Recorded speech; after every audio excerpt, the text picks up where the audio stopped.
మీరు ఎలాంటి బిజినెస్ చేస్తున్నా ఏఐ టూల్స్ ద్వారా మీ బిజినెస్ ని డబుల్ చేసుకోవచ్చు. జస్ట్ 49 రూపీస్కే ఏఐ టూల్. హాయ్ హలో నమస్తే, welcome back to Suman TV. ప్రస్తుతం మనతో పాటు ఉన్నారు సైకాలజిస్ట్ ప్రతిమా కృవిద్ది గారు. మేడంతో మాట్లాడదాం. నమస్తే మ్యామ్. నమస్తే అండి. మ్యామ్, బ్రేకప్ బ్రేకప్ అయినప్పుడు చాలా మంది గడ్డాలు అన్ని పెంచేసుకొనేసి ఇది ఆలోచన ఇచ్చేస్తూ అటు అమ్మాయి అయినా అబ్బాయి అయినా, అమ్మాయి అయితే ఇంకా కొంచెం తక్కువ అనుకోండి, అబ్బాయిలు ఎక్కువ ఉంటారు. ఈ బ్రేకప్ అవడం వల్ల రిలేషన్లో కొన్ని బెనిఫిట్స్ కూడా ఉంటాయని చెప్పి అంటున్నారు కదా. అసలు బ్రేకప్కి బెనిఫిట్స్ ఉంటాయా మేడం? అసలు మనం తెలుసుకున్న దేవదాస్ స్టోరీ ఉంది చూడండి, అది చూడాలి. దాంట్లో ఏం బెనిఫిట్ పొందాడు? తాగి తాగి తాగి తాగి ప్రాణాలే కోల్పోయాడు. కానీ వాళ్ళు ఒక మంచి కవిత్వం రాసేవాడు ఉన్నాడని కూడా తెలుసుకోవచ్చు. టు సే ఆ పిక్చర్ లో చూసాం కదా. సో అలా వాళ్ళలో ఇన్బార్న్ టాలెంట్స్ అనేది అప్పుడు అన్ని బయటికి వచ్చేస్తాయి. పోయిటరీ రాసే వాళ్ళు అవుతారేమో, లేదనంటే ఏదో శిల్ప కళాకారుడు అలా కళాకారుడు రూపంలో బయటికి వస్తారో తెలియదు. సో నాకు నాకు వచ్చిన కేసెస్ లో కొన్ని మటుకు I have seen extreme changes. నాకు అది చాలా హ్యాపీనెస్ ఇచ్చాయి యాక్చువల్గా.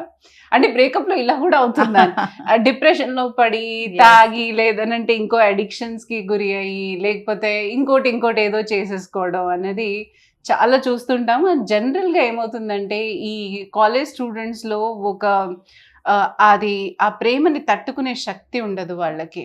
అంటే అంత మెచ్యూరిటీ కూడా ఉండదు దాన్ని హ్యాండిల్ చేసుకునేంత. అంటే ఇది పోతే ఇంకోటి వస్తుంది అని అనుకుంటారు.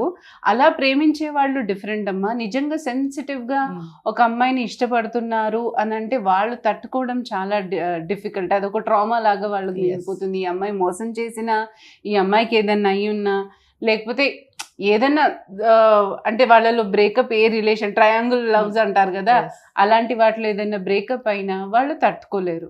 వాళ్ళు ఏంటంటే సహజంగా ఈ డిప్రెషన్కి వెళ్ళిపోతారు, లేకపోతే సూసైడల్ అటెంప్ట్ చేసుకుంటారు, లేకపోతే దాని మీద పేర్లు రాసుకోవటం కూడా చూసాను నేను. అంత దారుణంగా ఆ బ్లేడ్స్తో వీటిలతో కత్తులతో రాసేసుకుంటూ ఉంటారు ఆ అమ్మాయి పేరు మీద. అదంతా ఏంటంటే ఒక అబ్సెషన్ అనమాట వాళ్ళకి. అంటే ఇంకా వాళ్ళని వదిలి వాళ్ళ మీద అంత కాన్సన్ట్రేట్ చేయటం, లేకపోతే వాళ్ళ గురించి ఆలోచించడం మూలన వాళ్ళు ఇలాంటివన్నీ చేసుకుంటూ ఉంటారు. కానీ ఇలాంటి వాళ్ళు కూడా తెలుసుకోవాల్సింది ఏంటంటే 2 varieties. ఒకటి పెళ్ళైపోయి బ్రేకప్ అవుతూ, ఎంగేజ్మెంట్ అయిపోయి బ్రేకప్ అయిన వాళ్ళు, లేకపోతే కొత్తగా ఈ కాలేజ్ స్టూడెంట్స్లో వాళ్ళు బ్రేకప్ అయిన వాళ్ళు కూడా చాలా మంది ఉంటారు. సో నేను గమనించిన 5 points మీకు చెప్తాను. ద ఫస్ట్ థింగ్ ఏమవుతుందనంటే, నిజంగా బ్రేకప్ అయిన వాళ్ళు ఒక్కసారి వాళ్ళు ఆలోచిస్తే, పాజ్ తీసుకుని ఫస్ట్ ఆఫ్ ఆల్ ఇది ఎందుకు జరిగింది, నా చాయిస్ ఏమన్నా రాంగా, నెక్స్ట్ నేను తీసుకునే స్టెప్, ఈ ప్రేమ అనేది అసలు ఆ వ్యక్తి ఎలాంటి వాడు అని ఆలోచిస్తాము. బ్లైండ్గా పడిపోము ఇంకా. కరెక్ట్, ఫస్ట్ పాయింట్ అమ్మా. మనలో ఒక థాట్ ప్రాసెస్ అనేది మొదలవుతుంది. సైకలాజికల్ ఎఫెక్ట్స్ చెప్తున్నాను. అంటే ఇంకొకళ్ళు ఎవరైనా అలాంటి వాళ్ళు కనపడ్డా, లేకపోతే మనకి మన మనస్సుకు నచ్చినా, ఇమ్మీడియట్గా మన మనసు ఏం అలర్ట్ ఇస్తుందంటే, ఫస్ట్ టైం చూడు నువ్వు ఫెయిలియర్ అయిపోయావు, ఆ రిలేషన్లో ఎక్కడో దెబ్బతిన్నావు. సో ఒక్కసారి ముందడుగేసేటప్పుడు ఆలోచించడం. సో ఆలోచన అనేది మనిషికి మొదలవుతుంది. రెండో పాయింట్ వచ్చేసి ఈ ఎమోషనల్ కనెక్షన్స్ ఏదైతే ఉంటుందో, ఇప్పుడు వీళ్ళు సెల్ఫ్ అవేర్నెస్ క్రియేట్ చేసుకుంటారంటే, నేను ఎమోషనల్గా ఎంత డిస్టర్బ్ అయ్యాను, ఆ టైంలో ఎంత డౌన్ ఉన్నాను నేను, దాన్ని కోలుకోవడానికి ఇంత టైం పట్టింది, ఇప్పుడు ఈ అమ్మాయితో కూడా నేను చేస్తే నేను ఎమోషనల్లీ అంతే బ్యాలెన్స్డ్గా ఉండగలనా. సో ఎమోషనల్ కరెక్షన్స్తో పాటు వాళ్ళకి ఏంటంటే, వాళ్ళల్లో ఏదైనా లోపం ఉందా అది కూడా కరెక్ట్ చేసుకుంటూ ఉంటారు. అంటే ఇది ఒక కంప్లీట్ సెల్ఫ్ అవేర్నెస్ ప్రోగ్రామ్ లాగా అవుతుంది వాళ్ళకి. అంటే ఇప్పుడు చూడండి, నేను ఒక 10 మందితో చెప్పాను అనుకోండి, ఏం లేదు నాది ఫస్ట్ బ్రేకప్ అయిందిరా, అమ్మాయి ఇట్లా అనింది, అసలు నువ్వు అలా అన్నావు. సో వాళ్ళు ఏం చేస్తారు, అదే నువ్వు ఎందుకు అన్నావు అలా అని ఒక డౌట్ తెప్పిస్తూ ఉంటారు ఏదైనా కాంటెక్స్ట్ మీద వచ్చేటప్పుడు. సో మనం సెల్ఫ్ వాల్యుయేషన్ కూడా చేసుకుంటాం. వచ్చా నేను మళ్ళీ మాట్లాడడం తప్పేమో, నేను అలా ప్రవర్తించడం తప్పేమో. జనరల్లీ ఏమవుతుందంటే, ప్రేమలో పడ్డప్పుడు ఎక్స్పెక్టేషన్స్ అనేది మనకు ఉంటుంది. అంటే మనని చాలా బాగా చూడాలి, మన ప్రేమగా చూసుకోవాలి, మన కేర్ చేయాలి, మాటికి ఇలా ఫోన్ చేస్తూ ఉండాలి, ఇవన్నీ మన ఎక్స్పెక్టేషన్స్ ఉంటాయి. అలా ఎక్స్పెక్టేషన్ చేసేందుకు కూడా మనం అర్హులమేనా? అలా ఎక్స్పెక్టేషన్ చేస్తే నేను అలాంటి క్యారెక్టరేనా? అలా ఉన్నప్పుడే కదా నేను అవతలాన్ని ఊహించుకోగలను. సో మన సెల్ఫ్ కరెక్షన్స్ అన్నది అక్కడ జరుగుతుంది. అండ్ నేను చూసిన థర్డ్ కేసు చాలా బ్రహ్మాండం. Actually he was a brand ambassador అనమాట. దేనికో కొంచెం ఈ జిమ్స్ వాటికి ఉంటాయి కదా, ఈ ప్రోటీన్ అంటే ఏ పౌడర్స్ అన్నా సరే ఈ ప్రోటీన్ తో బాడీతో సంబంధించిన ఇవి ప్రోడక్ట్స్ కి అతను బ్రాండ్ అంబాసిడర్. నాకు కూడా తెలియదు అతనితో పరిచయం అయ్యేంత వరకు కూడా.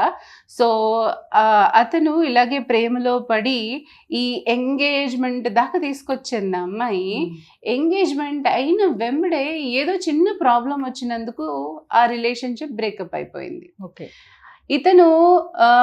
ఇతను అసలు ఎంత డిప్రెషన్లో వెళ్ళిపోయాడంటే మనిషి అమ్మ నాన్నతో మాట్లాడడం మానేశాడు, చెల్లెలతో మాట్లాడడం మానేశాడు, అందరితో ఇంకా కట్ ఆఫ్ అనమాట రిలేషన్షిప్లో.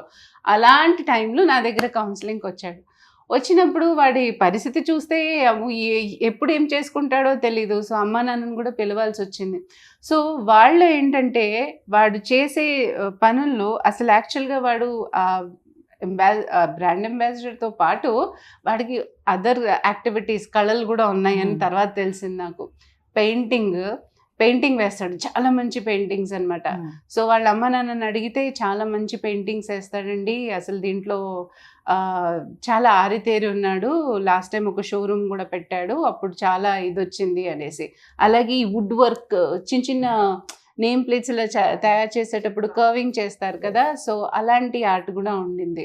సో అవన్నీ చూసి అంటే ఇంకా మళ్ళీ ఆ దీంట్లో నువ్వు ఎందుకు వెళ్ళకూడదు అన్న ఒక క్వశ్చన్ వస్తుంది కదా వాళ్ళకి. సో ఏంటంటే నా దగ్గరకు వచ్చేటప్పటికల్లా వాళ్ళు ఆ స్టేజ్లో ఉన్నాడు కాబట్టి నాకు వీడి హాబీస్ ఏది ఉందో అది పైకి తీసుకురావాల్సి వచ్చింది. సో మెల్లమెల్లగా ఏం చేసామంటే ఆ హాబీస్ డెవలప్ చేసుకొని నువ్వు నలుగురికి ఇది పంచిపెట్టు, వాళ్ళకి ఏదైనా ఉపయోగపడేటట్టు స్కూల్స్కి కానీ వీళ్ళకి కానీ ఇవ్వు, సో దట్ వాళ్ళు నీ ఆర్ట్ని మెచ్చుకుంటారు అన్నట్టు కొంచెం ట్రాన్సిషన్ తీసుకొస్తే ఆ అబ్బాయి మెల్లమెల్లగా అలా చేసి మళ్ళీ తను ఒక ఎగ్జిబిషన్ లాగా పెట్టి చాలా మందిని పిలిచి పిల్లలకి చూపిస్తే చాలా సేల్స్ అయ్యాయి అనమాట. అలా ఇప్పుడు అతను 2 షాప్స్ మెయింటైన్ చేస్తున్నాడు. అంటే ఐ వాజ్ అమేజ్డ్. అంటే ఒకళ్ళు ఎంగేజ్ అవ్వడానికి ఛాన్సెస్ ఉంటాయి. ఒకళ్ళలో ఉన్న ఆర్ట్ మనం హాబీస్ ఇప్పుడు బిజీ అవ్వాలి అని అనుకుంటాము, ఆ డిప్రెషన్లో ఉంటాము. అంటే ఉన్నప్పుడు మనకి ఏంటంటే మనకి తెలియని టాలెంట్ ఏదైతే ఉందో అది బయటికి వచ్చే ఛాన్స్ ఉంటుంది. కాకపోతే ఏంటంటే మనం కరెక్ట్ సాంగత్యాన్ని పట్టుకోవాలి, కరెక్ట్ మెంటర్షిప్ తీసుకోవాలి. అది తీసుకుంటే మనం దానిలోంచి ఈజీగా బయటకు వచ్చే ఛాన్సెస్ ఉంటుంది. ఎందుకంటే ఎప్పుడైనా ఎవరైనా సపోర్ట్ చేసేటప్పుడు మనలో ఉన్న లోపాలు తీసుకెళ్ళి పక్కన పెట్టి నీలో ఉన్న మంచి గుణాలు ఏంట్రా అని చెప్పేవాళ్ళు చాలా తక్కువ మంది ఉంటారు. సో కరెక్ట్ వాళ్ళని పట్టుకుంటే కనుక డెఫినెట్గా రైజ్ అవుతారు. 4th పాయింట్ వచ్చేసి ఎప్పుడైతే ప్రేమలో పడతాడో చూడండి, అమ్మ వద్దు, నాన్నొద్దు, చెల్లొద్దు, వీళ్ళతో కాంటాక్ట్స్ కొంచెం తగ్గుతాయి, ఫ్యామిలీ బాండింగ్ తగ్గుతుంది. అస్తమానం ఫోన్లో ఉండి ఇక్కడ డైవర్ట్ అవుతూ ఉంటుంది. అది కంప్లీట్ ఇన్వాల్వ్మెంట్ కొన్నాళ్ళకి. సో ఏదైతే మనం ఫ్యామిలీ బాండింగ్ కోల్పోతామో ఇక్కడ అది పెంచుకోవాలి. ప్రేమ ఎప్పుడు అమ్మ రిలేషన్షిప్ తగ్గించకూడదు, అది ఇంకా పెంచాలి. That is how it is.